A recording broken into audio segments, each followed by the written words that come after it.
Straight with Daniel Rosal sa natin Secretary Martin Andanar, Presidential Communications Operations Office. At, well, kaya ko lang medyo dinihimay na dahil nangyari yung AO, napirmahan. Well, that was actually earlier. No? And before the President made his statement na aharangin niya yung renewal ng franchise ng ABS-CBN. It seems that hindi nag-uupo pareho yon sa isang magandang level. Ano? Ibig sabihin ba hindi seryoso Presidente when he said that? No, the President is serious in everything that he says. So that means if the President is serious in everything that he says, and he said nahaharangin niya at hindi na dapat na maipa-renew pa ang franchise ng ABS-CBN, and then now you're saying na he advocates yung freedom of the press. Alin doon ang talagang mag-hold? Kasi ganito yan. Haharangin niya ba o hindi? The President, seryoso siya, di ba? He is a man of the law. Nagsimula yung prosecutor, naging vice mayor, naging mayor, naging congressman, ngayon Pangulo ng bansa natin. He came in, he won the presidency. That's a platform of law and order, one of the platforms. Now, ano sinasabi ng Presidente? Kung meron kang mga paglabag sa batas, then talagang tutuluyan ka. As far as the law is concerned, we must understand na merong naging personal experience si Pangulong Duterte with ABS-CBN.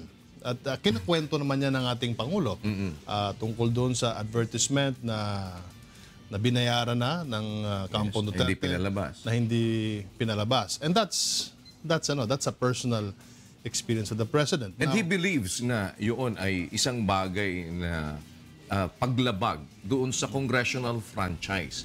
Can we have that statement of the President, please, para makuha natin yung eksakto no, with regard dun sa statement ng Presidente tungkol dun sa harangin niya yung renewal ng franchise ng ABS. Please, so, meaning, he believes, because it's a congressional franchise, and alam naman natin, may aliado ang Presidente sa Congress.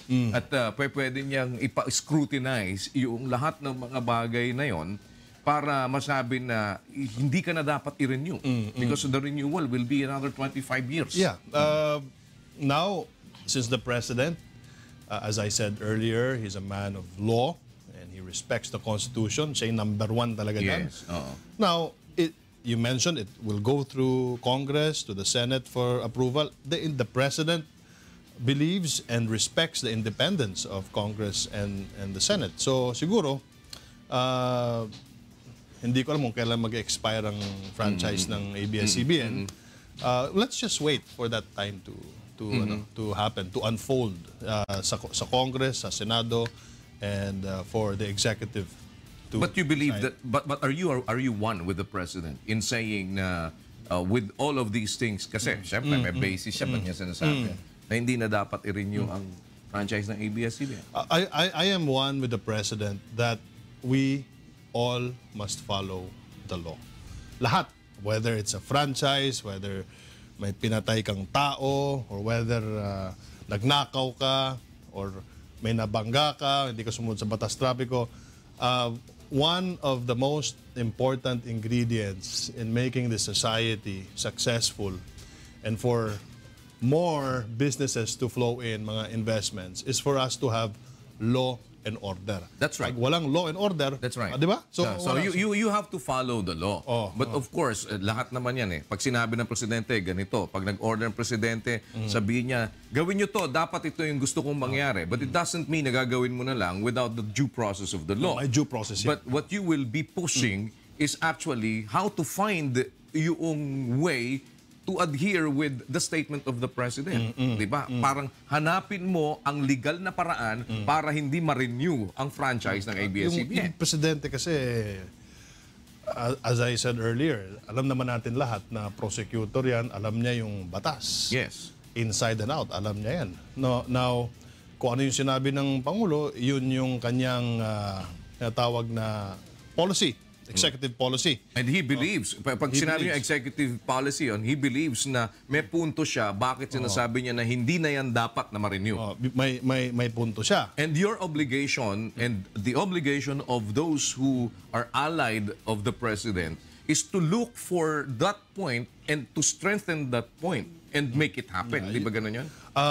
Yun ang magiging trabaho ngayon ni Secretary Sal Panelo as the Chief Presidential Legal Counsel. Trabaho din ni Justice Secretary Aguirre at magiging trabaho din ni Soljen Calida. Itong mga legal points na yan. But it will go through the process. Like I said, the President respects the Constitution, respects the process, respects the independence of Congress and the Senate. Yung mga congressional franchises, talagang dadaan sa Congress yan, dadaan sa Senado yan, pipirmahan yung mga yan. So are you also looking for like ways on how to strengthen that statement of the President to support yung sinabi niya na hindi na dapat marinig? Palagay ko kasi, Daniel, hindi na namin kailangan kami as a Presidential Communications Operations Office or si Ernie Abella, who is assigned to speak on behalf of the President. I don't think he needs to find or support that statement. Kasi the President knows the law more. I'm not a lawyer. Ernie is not a lawyer, so he knows what he's talking about.